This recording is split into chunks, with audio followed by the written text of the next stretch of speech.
they gave me a warrant and told me to go pick up this Native American up in Fort Covington who was at a bar up there.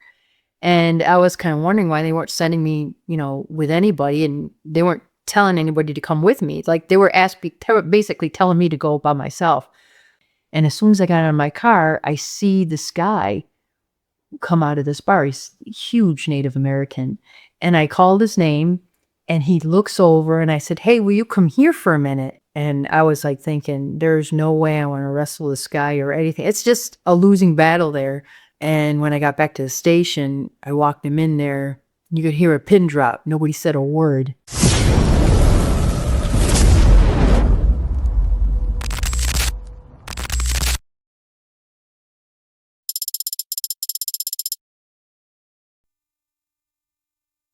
Beth, by way of an introduction, I wanted to provide a brief overview of your 21-year law enforcement career. Your law enforcement career began in March of 1989 with the New York State Police, where you served as a trooper assigned to patrol. You held the collateral duty of fitness coordinator, and you were assigned to your agency's underwater recovery team. You retired from the New York State Police in February of 2010. Thanks for agreeing to share your story with us. So, why did you decide to pursue a career in law enforcement, and how did you end up with the New York State Police? So when I was in college, I had to decide a major, and I was at the end of my sophomore year, and I was interested in law enforcement. I don't know what got me interested, but they had the School of Arts and Sciences. I went to Syracuse University, and they had a concentration in criminal justice. So I said, "Oh, I'll have a minor in criminal justice, and we'll see what happens." So while I was in college, I was working for Sutter's Mill and Mining Company, and it was a bar restaurant. And the owner wanted me to work at the state fair one summer at his booth at the state fair. So I agreed to do that. Well, on my break, I went walking around the state fair looking at all the exhibits. I came across a state police exhibit, and I saw a picture of a scuba diver coming up, to the surface, and he had seaweed, hanging from his head. And I looked at it, and there's a trooper standing in front of me, and I said, "Hey," I pointed at the picture, and I said, "I want to do that. How do I do that?" He goes, "Well, first you have to take a test." And I said, "Where do I take this test?" And he told me, gave me information about applying, and that's what I ended up doing. I applied, and I ended up taking this test, and it was at MCC in Rochester. And I ended up getting accepted for processing at the State Police Academy, but at the time I was in Australia, so I had to defer that like a few weeks down the road. And when I came back, I ended up going to the academy, and I got processed, and then I ended up, getting accepted to the State Police Academy in March of '89. So that's how I actually got into it. But it's kind of a funny thing. Before I became a police officer, I always had an idea in my mind that I would want to become a scuba diver for whatever agency I worked with. And when I was in college, I knew I wanted to work for a police agency, but I didn't know really which one it was until I went to the state fair, and I got to talk to some of the troopers there and see that picture. And then I was like, that was in the back of my mind the whole time after I became a state trooper, was to get on the dive team. Was that the only agency you applied for? Yes. Wow. Wow. And you got hired. That's incredibly lucky. That's awesome. Yeah. So the New York State Police, that's not strictly highway patrol. There's a criminal component to that as well, or is it only highway patrol? No, it's not only highway patrol like it is in other states. New York State Police was formed originally for a rural police force. So they do house calls like deputies do, and then they do highway patrol. And they also have the New York State Thruway. That's a separate troop that they patrol. And most of the troopers actually work regular patrol, going, getting called to interview people at homes and for different crimes. And when I first got out of the academy, I got assigned to B Troop, which is up by the Canadian border. And I worked in Franklin County, and that was a county where the only person that will be showing up as far as law enforcement would be a trooper, because they had no county road patrol up there. They had a jail, but they didn't have enough money to fund deputies to go out on the road. So, there were troopers showing that troopers were the primary law enforcement up there outside the villages, like Malone. How do you end up in B Troop? Is that something that you request? Do you like, here's my top 3 picks, or is it just assigned? I remember they asked us 2 choices when we were in the academy, when we were getting ready to transfer to our main station. I know they asked me if I wanted to go to F Troop or B Troop, and I knew B Troop was part of the Adirondack Mountains, and I loved, being outside in the mountains, and so I told them I wanted to go to B Troop, so they had an opening in Malone, and that's how I actually got there. Talk a little bit about the academy. What was that experience like for you? I have to assume that the New York State Police is a very paramilitary style academy. It is. So I got there, and they had counselors there that were road troopers that got assigned to, take a group of maybe 10 or 12 recruits and kind of mentor them. And, they acted as drill instructors, and, they yell at us and, tell us something was wrong with whatever we were wearing. And if we screwed up, down for 10 push-ups or 20 push-ups or whatever they wanted you to do. And it was just, try to break people down right and left for, much of the academy. And the academy was 6 months long. So we would show up on a Monday morning and then leave on a Friday afternoon. So it was a Monday through Friday type of academy. And, we stayed there in every trooper was assigned a room. They also had a roommate, or maybe 3 or 4. I remember I only roomed with, one other female, but there's only, I think, 11 females that started out in my academy.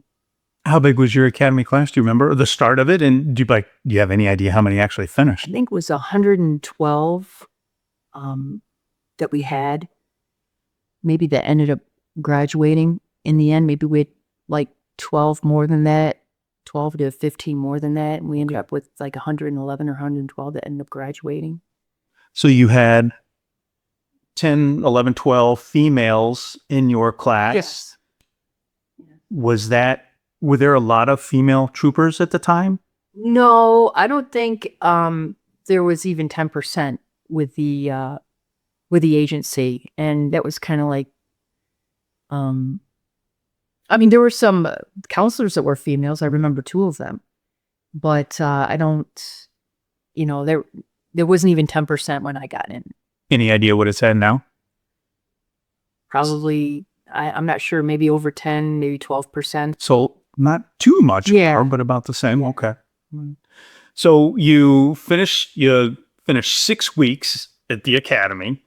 6 months, I'm sorry, 6 months at the academy. You end up in B Troop. So how is the state police structured? How many troops are there, and how many troopers are in a troop? And well, there's 11 troops across the state, and they go by letters like A, B, C, D, E. I was in B and I transferred to E, which is Rochester area, but there's just headquarters. H is headquarters, T is the throughway. But my troop, I'm not really sure how many troopers were up there, but it wasn't, each troop was led by a troop commander, which was a major. And then it went down from there with, captain and, lieutenants in zones and, sergeants, etc. But, the vast majority of the people working were actually road troopers that comprised of the station. No roll calls? Just kind of got on the air in your car? No, we didn't have any roll calls with the state police. What would happen was when we came in, there was a blotter, and troopers would sign out of the blotter what they did for that day and any complaints that they got and what happened or what they did briefly. And troopers were supposed to read that blotter before they went out on patrol. But that was the extent of our, roll call. We didn't really have a roll call like all these other police agencies did, or PDs. Now, when you changed troops, was that your choice, or was that something that was just mandated by the headquarters? That was my choice because I wanted to, go home to where I eventually, where I grew up eventually. So B to E, it was like 5 hours away. So I put in a memorandum to get transferred, and I was up in Malone for about 2.5 years. And I really enjoyed it up there. It was a lot of fun. I got to E-Troop. It was totally different. And, you know, I got treated differently in a good way, at Troop E, because there's more people down there, and it wasn't so old school like it was up in B. And, I really settled in there, and I was in Canandaigua for 7.5 years doing road patrol. So I was, getting called to people's houses and talking to them and taking, all sorts of different complaints going on, domestics and larcenies and burglaries and different things like that. And also investigating accidents as well on the roadway. When did the scuba piece come into play? Yeah, so the scuba came into play when I transferred to E-Troop. They had one opening. So I immediately put my papers in to apply to try out for the SCUBA team. And originally there were 4 of us. There were 3 guys and myself. And when we showed up in Albany to try out, there were only 3 of us. So one guy didn't show up. And I knew they only had one opening, so it's either me or those other 2 guys.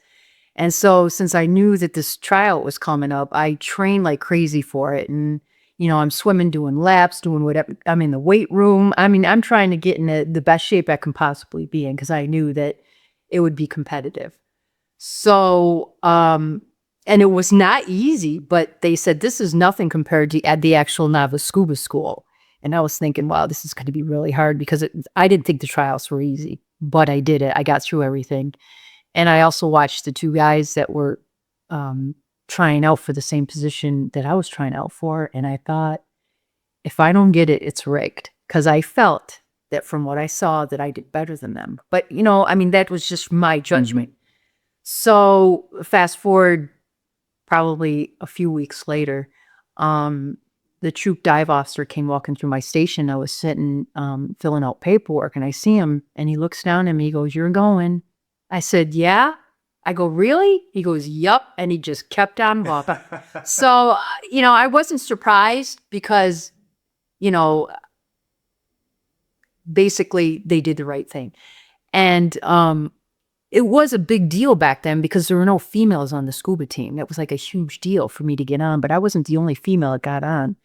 Another female in K Troop got on too. So it was kind of convenient, because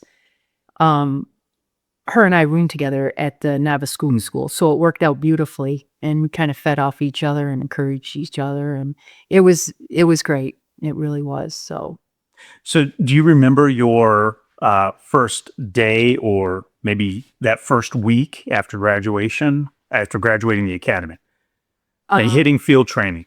To go up to the station? Yeah, it was so far north. Actually, SP Malone is just 12 miles from the Canadian border. I had never been up there before. I'd never even been to the Adirondacks. And so this was north of the Adirondacks. And the accents up there are different, for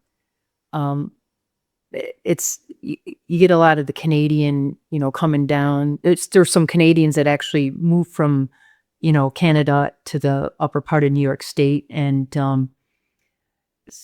it was kind of old school up there. I just remember walking in there, and my station mentor was this old guy. He's getting ready to retire, and he's kind of a crusty old guy, but he's very serious, but he was, very accepting, and very encouraging. And I really appreciated that a lot. And while I was there, for the short time I was there, he ended up retiring, and there were 2 other sergeants that actually had taken his spot through, rotating. When promotions came up, people would leave, and then there would be another sergeant that would replace the sergeant that left. But, it was different for me. And it was my first real full-time job, so to speak. I mean, this is going to be my career job. And there were some people I knew that already had careers that transitioned into being a state trooper. So, but, I was young. I was only 22 years old. And here I am experiencing, police work. And it was very interesting, because I got to see a lot as a trooper up there,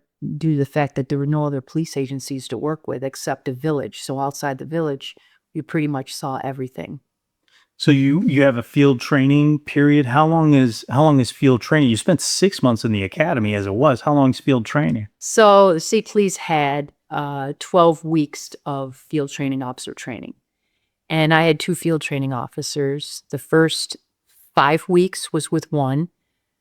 The second 5 weeks was with a different field training officer. And the last 2 weeks, we went back to the first training officer because he kind of wanted to see how much you improved over the time with the second field training officer. And I really did not like it at all, and I'll tell you why. When I got transferred to Troop B, all the troopers were on mandatory 12-hour days because of the Indian Uprising up there with the Akwesasne Indian Reservation. So everybody was put on 12-hour days. I mean, it was a lot of overtime, but still, being with a field training officer 12 hours in a day, 5 days a week, sucked. And I just dealt with it, and, for the first, few week or something, you're just riding with someone, and you're the one that starts to drive, and then you start getting criticized, and then it's going on for 12 hours a day. But somehow I managed to get through it. And, they were reasonable, but it was probably one thing I did not like is working the 12-hour days as a brand new trooper, as a brand new recruit. It was a bit much. What was the Indian Uprising? I know nothing about this. Yeah, so it was the Mohawk Indian Reservation up there. They were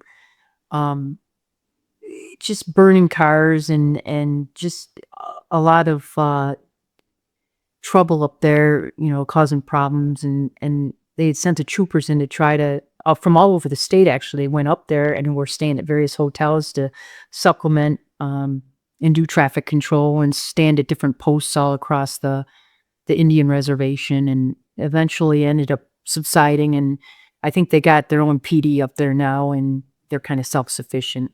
Wow. So I have to, I know this for a fact, as a trooper, you've made tens of thousands of traffic stops. Is there a traffic stop or two that kind of stands out in your memory? Well, there's this one, after I transferred to Rochester, I had stopped a guy on 490, and I ended up arresting for drugs. And the desperation in this guy's voice, I mean, after I'd arrested him, he was in the back of my patrol car, like, pleading to get help. And he was telling me how he wished he had never gotten on drugs to begin with. And, that, I wanted so bad to help him, but what are you going to do? So I get him back, and I've never done drugs, so I don't know how he feels. But, looking at him in such a desperate situation, I got him back to the station. He got processed. And I felt so bad that I felt that he really wanted to better himself, but it comes from within himself to do that. So what I did was I went and I wrote a letter to the judge and submitted the letter with the paperwork, because I felt that this guy was super serious at trying to better himself and get off drugs. So I don't know whatever happened with that, but I'm just hoping that he got the help that he needed as some sort of, recourse with his punishment of, with his, drug use or whatever. So, but I don't know whatever happened to him. Sometimes you wonder what happens to people after you arrest them and then let them go. There was one situation too. It wasn't a traffic stop, so to speak, but we had homeless people standing on Route 104 in the city of Rochester, and they didn't want these people standing out there. So I ended up arresting this guy 3 times. So finally, after the 3rd time I arrested the same guy, his name's Michael Cliff, he was in the back of my car, and I said, what is it going to take for me to get you to stop standing out here with a sign or begging people for money or whatever? I mean, what is it that you need to do? And he was from Great Britain. He was a Brit. And I don't think he had full citizenship here in the U.S. at the time, but he said he needed to go to the federal building and get paperwork signed out. So I said, you need to go to the federal building? I'll take you there. So I transported him there. He got out of the car, and I was hoping, he seemed really happy. Like, he was going to better himself. And I said, whatever paperwork you need to get filled out in order to get, funding, then go ahead and do that. So I think in the end, he ended up doing that. Later on, I came across him, and he told me he had gotten a room in this one house, and he ended up getting this job. I said, that's great. Well, he ended up going into rehab because he was an alcoholic. So he went to AA, and that was like right near this Dunkin' Donuts in the city of Rochester. And I actually had met him at a Dunkin' Donuts with my mother. And this guy, he looked so good compared to when I saw him. So he was wearing like this pink button-up shirt, nice pants, and nice shoes on. And I told my mother, we're going to meet this guy that used to be homeless. And, she's all to meeting people. And she was so impressed with this guy. She couldn't, he was very good at, a talker and socializing. And I was so happy to see that he got himself like clean. And, he was still going to, AA then too, because AA was right across the road from Dunkin' Donuts. And I don't know whatever happened to him, but he wanted to get into some online computer thing, and he was going to take a course at MCC. And it was great just to see somebody, get off the streets like that. And I never know exactly what happened to him. I've tried to research, but I don't, he did give me his email address, and I don't know what happened, but I did end up trying to get in touch with him over email, and I just never heard from him. So I don't know if his email address is no longer valid or what. So it's one of those wonder whatever happened to that guy. But he was in great spirits last time I saw him. So What would you consider some of the high points of your career? What are you most proud of? I'd have to say being on the SCUBA team, or as they call it now, the underwater recovery team, bringing up people that drowning victims, finding evidence underwater, working with another trooper underwater because we were usually paired up with 2 people per team.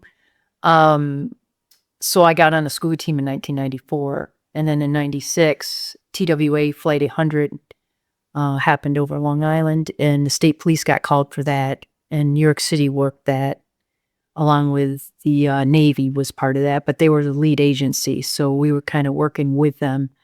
And I went down there about 2 weeks after it happened because I was on vacation when it actually occurred. And I get down there, and I remember I had only been on the SCUBA team for 2 years, so I'm kind of new, more or less. But they assigned me with one of the other divers to go in, and it was my first dive. And it's 120 feet underwater. It's considered a deep dive, and it's probably the deepest dive I've ever done to do work underwater. And I go in with him, and he's got the side scan sonar. And what he does, he goes down to the bottom, and he does 360, and whatever he pings on, he goes toward, and something will be there, whatever it is. And the visibility underwater wasn't all that great the first time I went down. So here I am. I've got rope wrapped around my shoulder, and I'm carrying that, and I'm trying to follow him.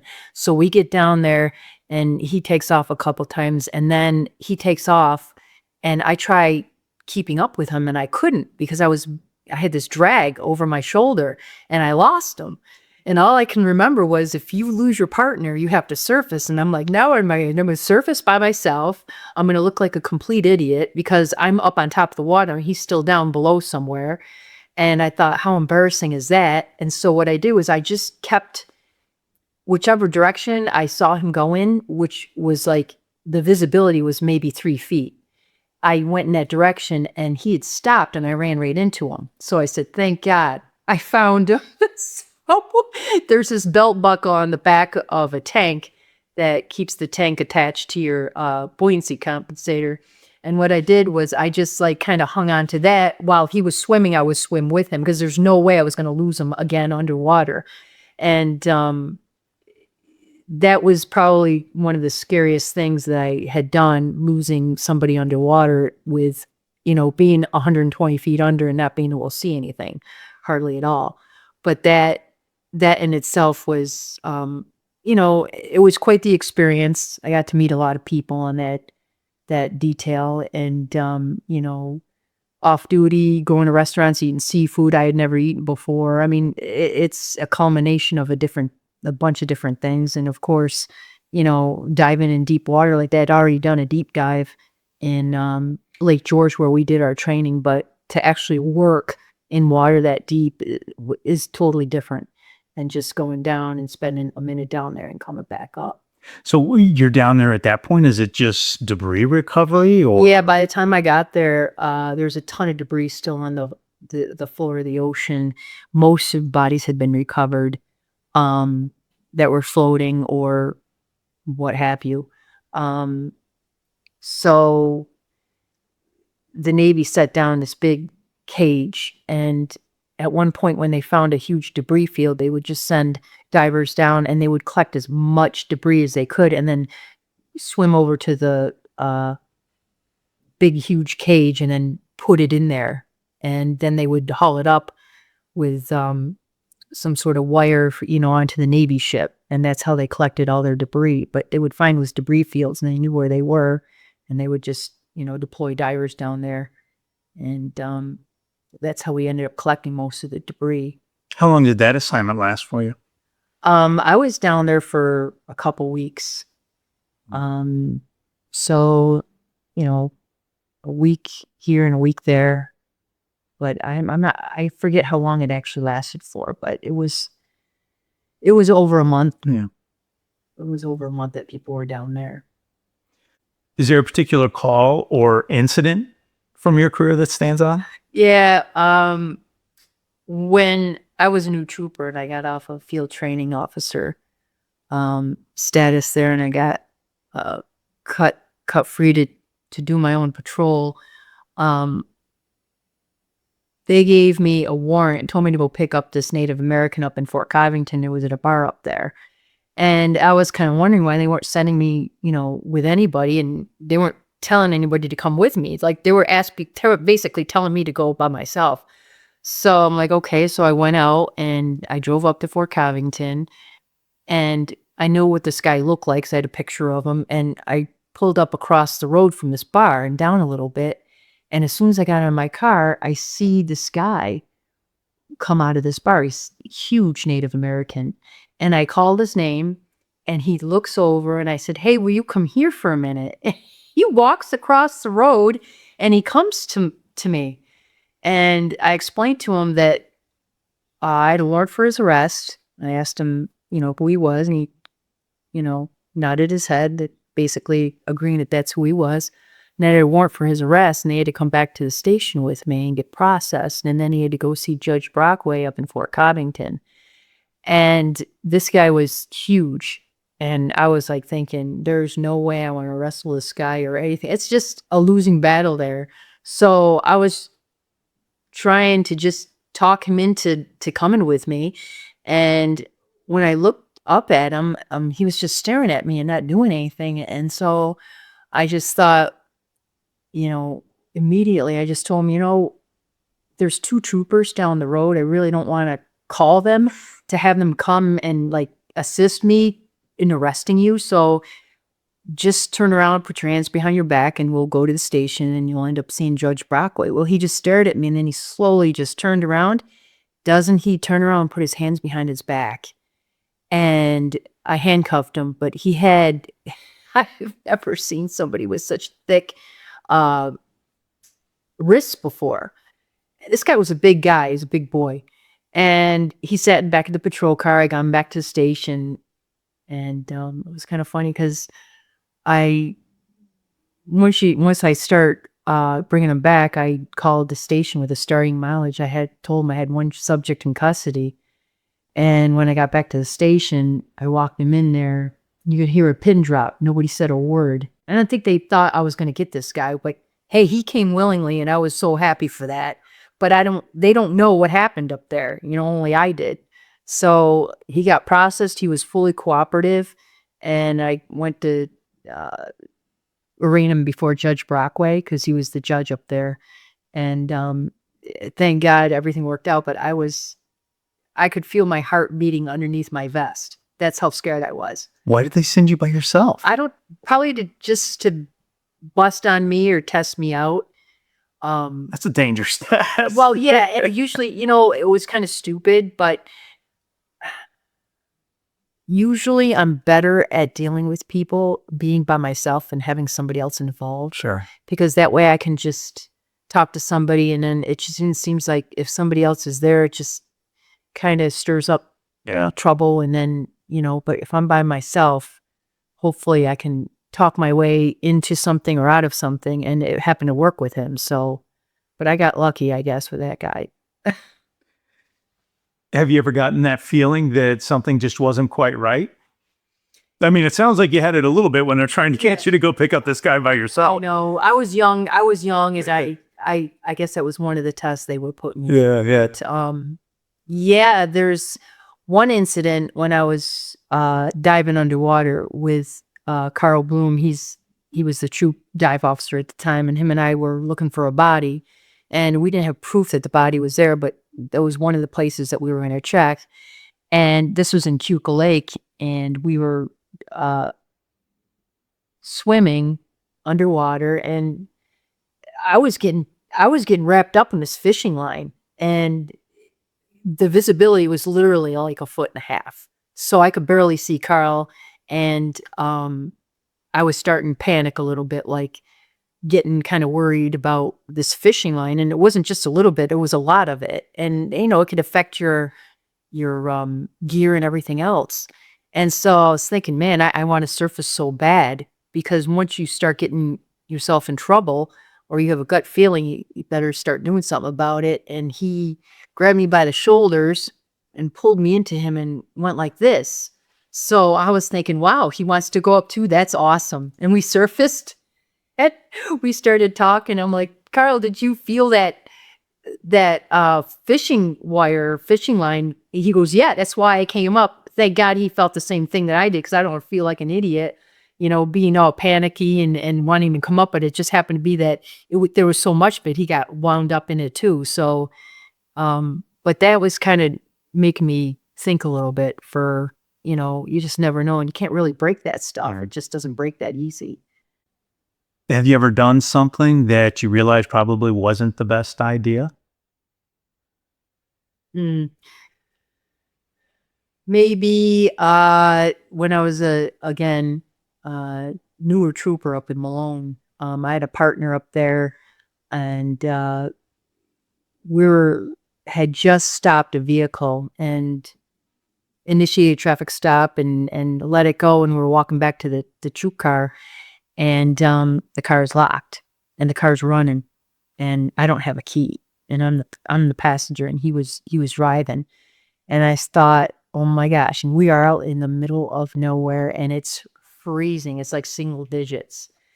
And I said to him, now what do we have to do? Because there's nobody down there, and and so what are you gonna do? Get on the radio and call? Or he goes, no.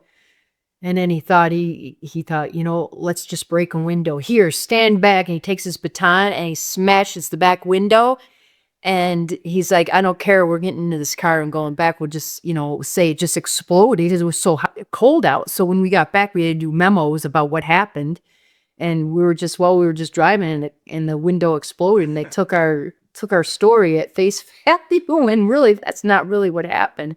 But, I had left the key in the car, but you're supposed to, we had pockets. So, you stick the key in your pocket and you leave it there in case something happens. But that's one thing that I regret. And it just, every time I get out of the vehicle, I always make sure I have a key with me in order to get back into it. Same thing applies to my personal car. What are some of your best memories of the job? Probably getting to the Novice Scuba School, graduating from there. We had to do this one dive in order to succeed. It was one of the last things we had to do. It was called the culvert dive. And we went in into a culvert and literally swam down to one end, and then had to turn around with all our gear on and then swim back to the other end where we came out. And once you did that, and it was a very claustrophobic type test, but they made such a big deal about it that after people succeeded doing it, they pretty much, that was like the last thing to do, and that was it. You were an official scuba diver after that, and graduating from the SCUBA team. You know, it wasn't an easy 6 weeks of training that we did. It was inside, you know, in a pool, and then we went outside to Lake George, and they had us doing all sorts of things, and it was it was modeled after the Navy SEALs a little bit, you know, with what was expected of us. So we also had other agencies training with us, like Albany PD and Albany County Sheriff's Department, and a bunch of state troopers that were trying out for various troops around the state. So that was like my main. I was glad I was part of that team. Let's put it that way. Was there someone that you consider to be a mentor that had an impact on your career?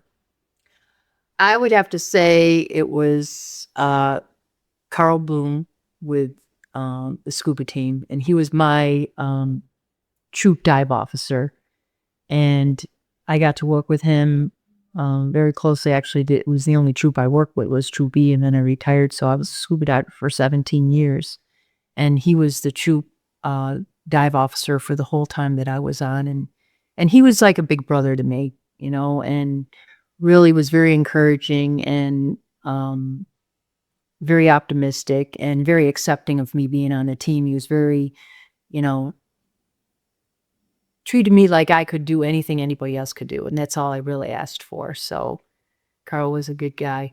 Do you still scuba dive? I don't. No. When's the last time you were in the water scuba diving? It was up in the Genesee River. It was kind of funny because people knew I scuba dived, and I still had gear when I was up in Rochester, living up there. After I had retired, I had started to row competitively, and of course, people would drop things in the water at the dock and want, you know, like sunglasses and expensive glasses and things like that. So I'd be like, "Hey, Beth, can you?" So that's what I did. Was I would go down and try to find next to this floating dock. You know, you really didn't need scuba gear if you're going to go down there because it was pretty deep. And in order to look for something, you're going to have to hold your breath for a long time. It would be on scuba gear. So that's what I did, basically find little things for people. That's funny. You know, as a rower, I'd go in and I found whatever they were looking for. They'd tell me about where they lost it. And eventually I would find it in all the muck in the river. What was one of the biggest changes that you saw over the course of your career with the state police? Oh, I would say technology, going from 89 to 2010. I would say computer, you know, submitting reports by the computer. And also, when I first got on, I carried a 357 Smith & Wesson revolver. And then shortly after that, we got into the 9mm, and that was really different. I really liked, I enjoyed it, the 357 revolver a lot, and the 9mm was way different for me. But it was just kind of strange going from one gun, and I had never shot before until I got on the state police, and they, you know, train you. It was something I was always interested in, but I had never done it like on my spare time, or never had any relatives that was in the shooting or anything like that. So I actually learned how to shoot at the State Police Academy. They taught me how to do that. And at Smith & Wesson, and then later we got transferred over to the 9mm. So, but yeah, technology is just, between the time I got on and the time I left, it was pretty computerized by then. So when you talk about technology, when you started, when you got in your squad car for the first time, what'd you have in there? Did you have a computer at that time? What the radio look like? No, we didn't have No computers. No, just the radio. You know, we didn't have cell phones or anything, so all we had was a radio. And you know, cell phones weren't really in existence, or at least if somebody had them, they were very rare, and they were huge, and you just didn't have one back then, back in 89. And so all you had was your radio. And I remember a couple of times I had to actually call, so I had to find somebody's phone at somebody's house, and actually, hey, can I call the station because I need to talk to them? I can't talk over the radio. And I remember doing that a couple times. Now things are so different that everybody carries cell phones, and it's way different, you know. And Shotguns in the car? Yes, we had shotguns. No rifles. No, not at that time. No, we signed out shotguns and we put them in our trunks. And what'd you carry on your belts in 89? Nightstick and the 357 revolver, and then we had our rounds that were right on our belt. The speed loaders or single rounds? Single rounds, right? Wow. Right now, yeah, each round had a little place where you'd put it, and then you'd sit there and just play with them all day. You know, if you're standing around, you just go up and down with them.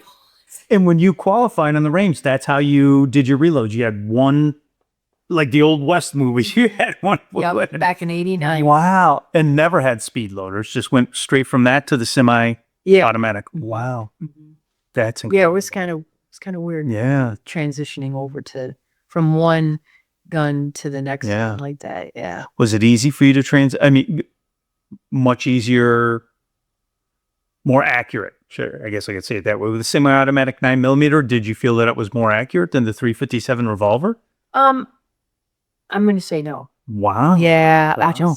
the 357 had a longer barrel on it, and it was just, I found that it was easier for me to shoot and accurately with Wow. if I was target shooting. Yeah. But then, of course, I had more experience with the 9mm, so I got halfway decent at that, and ended up getting a pin for being an expert shooter. But but it took a lot of practice to do that. Do you have any regrets?